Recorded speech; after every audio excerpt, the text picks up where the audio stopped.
Movie की शुरुआत दो ट्विंस बच्चों के सोनोग्राम को दिखाते हुए होती है। तभी अचानक उनमें से एक बच्चा एग्रेसिव हो जाता है और दूसरे बच्चे को टेक ओवर करने लगता है। फिर सीन शिफ्ट होता है और हम 17 साल की मारिया को देखते हैं, जो कि हाई स्कूल स्टूडेंट है। मारिया स्कूल के लिए तैयार हो रही होती है। मारिया किसी से ज्यादा बात नहीं करती है। अब मारिया अपने पेरेंट्स के साथ ब्रेकफास्ट करने के लिए नीचे आती है। तब हम देखते हैं कि उसकी फैमिली एक दूसरे से बात नहीं कर रही है। इसके बाद मारिया स्कूल के लिए अपने घर से निकल जाती है और अपनी सिगरेट जला लेती है। तब उसकी मुलाकात एक दूसरे स्टूडेंट से होती है, जो कि हमेशा मारिया की इंसल्ट करती है। लेकिन मारिया को इसकी आदत हो गई थी, क्योंकि वो डेली उस लड़की के साथ स्कूल जाया करती थी। जब मारिया स्कूल बस में चढ़ती है तो उसे कुछ स्टूडेंट परेशान करने लगते हैं, क्योंकि कोई भी उससे दोस्ती करना नहीं चाहता था। यहाँ मारिया की एक फ्रेंड लिली भी होती है, लेकिन लिली मारिया का हमेशा यूज करती थी, इसलिए मारिया अकेले बैठकर अपने हेडफोन्स में गाना सुनती है। साथ ही वो लिली से जीलस भी थी, क्योंकि लिली स्कूल में काफी फेमस है और उसका एक बॉयफ्रेंड सॉन भी है, जिसे मारिया पसंद करती है। इसलिए जब लिली सॉन को हक करती है तो मारिया को बहुत बुरा लगता है। इसके बाद मारिया अपने घर आती है और अपने पेरेंट्स के साथ डिनर करती है। दरअसल वो अपने पेरेंट्स के साथ काफी शांत रहती थी। मारिया के पिता डैन एक प्लास्टिक सर्जन होते हैं और वो अपना ज्यादातर वक्त खुद के काम में बिताते थे और उन्हें हर चीज परफेक्ट पसंद होती है। इसलिए डैन अपनी बेटी को परफेक्ट रखने के लिए बहुत स्ट्रिक्ट थे, जिससे मारिया पर बहुत प्रेशर रहता था। दूसरी ओर मारिया की माँ एमी मेंटली अनस्टेबल थी और उन्हें हमेशा नाइटमेयर्स आते थे। साथ ही डैन अपनी पत्नी एमी को चीट कर रहा होता है और इस बारे में मारिया और एमी अच्छे से जानती थी, पर एमी ऐसा दिखावा करती है जैसे उसे कुछ मालूम नहीं है। खैर, डिनर के दौरान एमी मारिया को किसी लड़के के साथ डेट करने को कहती है। दरअसल प्रॉम फेस्टिवल आने वाला था और एमी चाहती थी कि मारिया प्रॉम में अपने दोस्तों के साथ एंजॉय करे,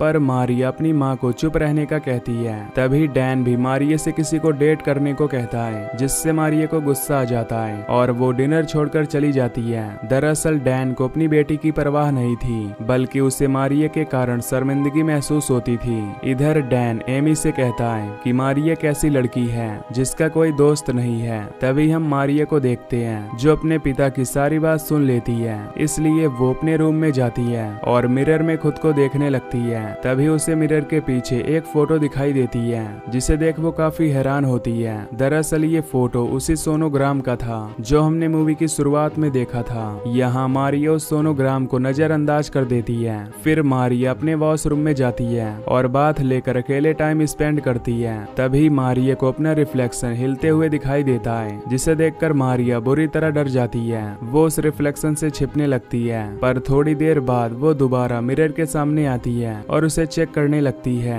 अब मारिया डरते हुए उस मिरर को साफ करती है। तभी उसका रिफ्लेक्शन उसे देखकर मुस्कुराता है। ये देखकर मारिया अपने रूम में भाग जाती है। अगली सुबह भी मारिया कल रात वाले हादसे से परेशान थी, इसलिए वो नीचे जाकर अपने पिता से बात करने की कोशिश करती है और उसकी माँ ब्रेकफास्ट तैयार कर रही होती है। तभी डैन मारिया के फेस को देखकर उसे टोकता है कि तुम्हारी शक्ल बहुत भयानक दिखती है और इस तरह तुम स्कूल नहीं जा सकती, इसलिए तुम ऊपर जाकर अपने फेस पर थोड़ा मेकअप लगा लो। इस बात पर मारिया दुखी हो जाती है। इसके बाद मारिया थोड़ा मेकअप करने के लिए अपने वॉशरूम में जाती है। तब हम देखते हैं कि उसका रिफ्लेक्शन मारिया से अलग एक्टिविटी कर रहा है। यहाँ मारिया को कुछ भी गलत नजर नहीं आता, इसलिए वो तैयार होकर स्कूल के लिए निकल जाती है, जहाँ मार्क नाम का लड़का बस स्टॉप पर मारिया का इंतजार कर रहा होता है, ताकि वो मारिया को परेशान कर सके। मार्क को देखकर मारिया डर जाती है। तभी अचानक लिली अपनी न्यू कार लेकर वहां आती है और मारिया को लिफ्ट देती है। इसके बाद लिली अपने बॉयफ्रेंड सॉन को लेने जाती है, इसलिए मारिया को पीछे की सीट पर बैठना पड़ता है। जब वो स्कूल पहुंचते हैं तो मारिया सॉन और लिली के साथ आगे बढ़ती है, जिस दौरान मार्क मारिया से टकराता है और मारिया को जमीन पर गिरा देता है, जिससे वहां मौजूद सभी स्टूडेंट्स मारिया पर हंसने लगते हैं। ये देखकर सॉन मारिया की मदद के लिए उसके पास आता है और मार्क पर चिल्लाने लगता है। सॉन की मदद करने पर मारिया सॉन से इम्प्रेस हो जाती है और उसके दिल में सॉन के लिए प्यार और बढ़ जाता है। अब स्कूल के बाद मारिया घर लौटती है और वो आज के इंसिडेंट से बहुत उदास होती है। तभी उसे एक आवाज सुनाई देती है।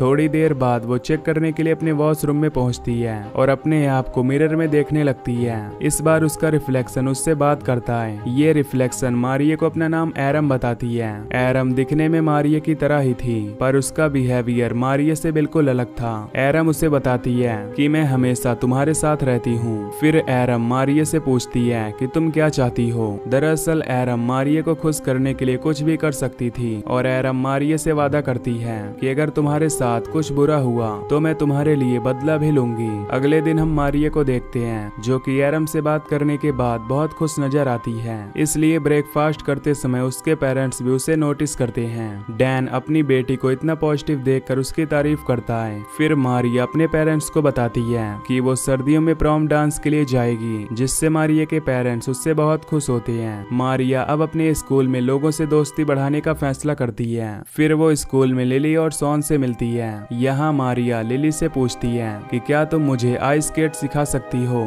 जिस पर लिली हाँ बोल देती है। इधर लिली और शॉन मारिया के बदले बिहेवियर से काफी हैरान होती हैं, पर मारिया अभी भी लिली और शॉन के रिलेशन से बहुत जीलस थी। यहाँ तक कि एरम को भी इस बात का एहसास हो जाता है। खैर आज का दिन मारिया अपने पिता के साथ बिताती है, इसलिए वो डैन के क्लिनिक में जाती है और उन्हें काम करते हुए देखती है। यहाँ मारिया को पता चल जाता है कि उसके पिता की गर्लफ्रेंड उनसे मिलने आई हुई है, जिसके बाद मारिया और डैन एक मूवी देखने जाते हैं। दरअसल उन दोनों के बीच का रिश्ता बहुत अजीब था, इसलिए मारिया अपने पिता के बीच रिलेशन को ठीक करने की कोशिश कर रही थी। मूवी देखने के बाद जब मारिया और डैन बाहर आते हैं तब मारिया को मार्क और उसके दोस्त दिखाई देते हैं, जिन्हें देखकर मारिया बहुत डर जाती है और मार्क ऐसा दिखावा करने की कोशिश करता है जैसे वो मारिया का बहुत अच्छा दोस्त है। लेकिन डैन समझ जाता है कि मार्क मारिया को परेशान करता है, इसलिए वो मारिया से बहुत शर्मिंदा हो जाता है। इसके बाद जब मारिया घर पहुंचती है तब डैन उससे कहता है कि मैं जल्द ही तुम्हें तुम्हारा बर्थडे गिफ्ट देना चाहता हूँ। इस रात मारिया एक बार फिर एरम से बात करने जाती है और उसे बताती है कि शायद मेरे पिता मुझे बर्थडे गिफ्ट में कार देना चाहते हैं ताकि मैं स्कूल बस की जगह अपनी कार से स्कूल जाऊं और कोई भी मुझे परेशान न कर सके। अगले दिन मारिया को उसके पिता बताते हैं कि मैं तुम्हारी प्लास्टिक सर्जरी करके तुम्हें अच्छा बना दूंगा और यही तुम्हारा बर्थडे गिफ्ट होगा। ये सुनकर मारिया का दिल टूट जाता है और वो वहाँ से भाग जाती है। अब वो एरम से और भी ज्यादा बात करती है। तब एरम मारिया के पहचान वाले सभी लोगों पर बहुत गुस्सा होती है। मारिया को एरम से बात करके बहुत अच्छा महसूस होता है, लेकिन जल्द ही एमी को पता चल जाता है कि उसकी बेटी मारिया अकेले में किसी से बात करती है और उसके साथ जरूर कुछ गड़बड़ है। जिसके बाद एमी डैन के पास जाकर उससे मारिया के बारे में बात करती है। तब डैन कहता है कि वो मारिया के बारे में अब बात करना नहीं चाहता, इसलिए मारिया को जो अच्छा लगता है उसे वो करने दो। अगले दिन हम लिली और मारिया को एक साथ देखते हैं, जहाँ लिली मारिया को स्केटिंग सिखा रही होती है। मारिया स्केटिंग में अच्छी नहीं थी, इसलिए वो गिर जाती है और दोबारा उठ नहीं पाती। इस बात पर लिली मारिया का मजाक उड़ाती है और उस पर हंसते हुए वहाँ से चली जाती है। यहाँ मारिया बर्फ पर बिल्कुल अकेली रह जाती है और इस बात पर एरम को बहुत गुस्सा आता है। जब मारिया अपने वॉशरूम में एरम से बात करती है तब एरम उससे बताती है कि तुम बहुत स्पेशल हो और प्यार को डिजर्व करती हो। अगले दिन प्रॉम डांस का दिन आता है, जहाँ मार्क मारिया को परेशान करने के लिए उस पर हमला कर देता है, जिससे मारिया को बहुत दुख होता है और वो बहुत डर जाती है। साथ ही वो अपने आप को अकेला महसूस करती है, इसलिए वो वॉशरूम में चली जाती है, जहाँ वो एरम से बात करने के लिए मिरर को छूती है और एरम को अपनी जगह देकर खुद एरम की जगह ले लेती है। यानी कि अब मिरर में मारिया थी और एरम बाहर आ चुकी थी। इसी दौरान हम एमी को देखते हैं, जिसे अपने बच्चों को जन्म देने के बारे में एक भयानक सपना आता है। दरअसल ये सब एरम के मारिया की बॉडी को कंट्रोल करने के कारण हो रहा था और एमी का एरम से क्या कनेक्शन है ये हमें आगे पता चलेगा। अगले दिन मारिया को हम स्कूल में देखते हैं। अब क्योंकि एरम ने मारिया पर पूरी तरह से कंट्रोल पा लिया था, इसलिए मारिया बहुत अट्रैक्टिव और कॉन्फिडेंट लग रही थी। इसी बीच मार्क उसे परेशान करने की कोशिश करता है। तब एरम मार्क को जवाब देती है और उसे धमकी देकर डराती है। स्कूल खत्म होने के बाद एरम घर जाती है और अपनी माँ की मदद करने की कोशिश करती है, जिसके बाद वो एमी को डैन की गर्लफ्रेंड से मिलवाने का प्लान बनाती है ताकि एमी को अपने हस्बैंड की सारी सच्चाई का पता चल सके। पर इस बात पर एमी को अपनी बेटी पर ही गुस्सा आ जाता है और वो उसे थप्पड़ मार देती है। अब हम एरम को मारिया से बात करते हुए देखते हैं, जहाँ मारिया बताती है कि मेरे पेरेंट्स जो कह रहे हैं मुझे वो बिल्कुल भी पसंद नहीं है। इस बात पर एरम कहती है कि जो भी तुम्हें परेशान कर रहा है मैं उससे बदला जरूर लूंगी। इसलिए एरम सबसे पहले मार्क से बदला लेती है और उसके पैर पर वार करके उसे तोड़ देती है। इसके बाद हम एरम को आइस स्केटिंग करते हुए देखते हैं। तब लिली उसे स्केटिंग करते करते हुए देख हैरान हो जाती है, क्योंकि इससे पहले उसने अपनी दोस्त को इतनी अच्छी स्केटिंग करते हुए नहीं देखा था। यहाँ एरम लिली को शर्मिंदा करने के लिए उसे गिरने पर मजबूर कर देती है, पर गिरने के कारण लिली के सिर पर चोट लग जाती है और उसकी मौत हो जाती है। इस रात जब एरम मारिया से बात करती है तो मारिया लिली के बारे में सुनकर बहुत दुखी होती है और एरम पर गुस्सा होने लगती है।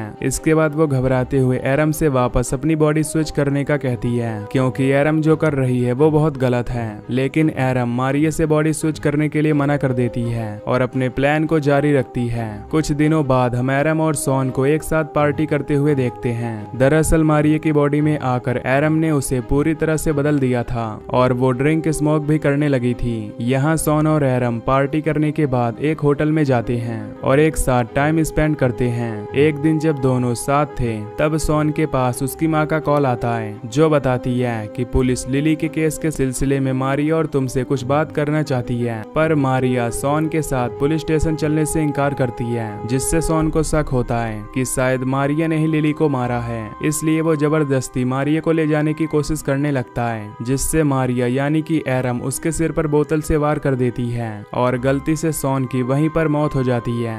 एरम का इरादा सॉन को मारने का नहीं था। इधर एमी को अपने बच्चे को जन्म देने के बारे में ज्यादा सपने आने लगते हैं। तब हमें पता चलता है कि एमी ने ट्विंस लड़कियों को जन्म दिया था, यानी कि मारिया की एक जुड़वा बहन भी थी, लेकिन डैन ने उसे पैदा होने के बाद ही मार डाला था, क्योंकि वो एबनॉर्मल पैदा हुई थी। यानी कि एरम मारिया की ही बहन है और अभी तक उसकी आत्मा भटक रही है। यही वजह थी कि एमी हमेशा परेशान रहती थी। अब एरम डैन से बात करने के लिए क्लिनिक जाती है और उससे पूछती है कि अगर मैं परफेक्ट नहीं होती तो क्या तब भी तुम मुझसे उतना ही प्यार करते। जिस पर डैन सोचने लगता है और थोड़ी देर बाद जवाब देता है कि मेरा बच्चा एबनॉर्मल हो ही नहीं सकता। ये सुनकर एरम को गुस्सा आ जाता है और वो डैन को भी मार डालती है, पर बदला लेने के बाद उसे मिरर में मारिया दिखाई नहीं देती। जिसके बाद वो अपनी माँ के पास चली जाती है और उसे देखने से ऐसा लगता है कि मारिया और एरम दोनों एक ही बॉडी में हैं और एक साथ रहने लगे हैं। और इसी तरह इस मूवी का यहीं पर एंड हो जाता है।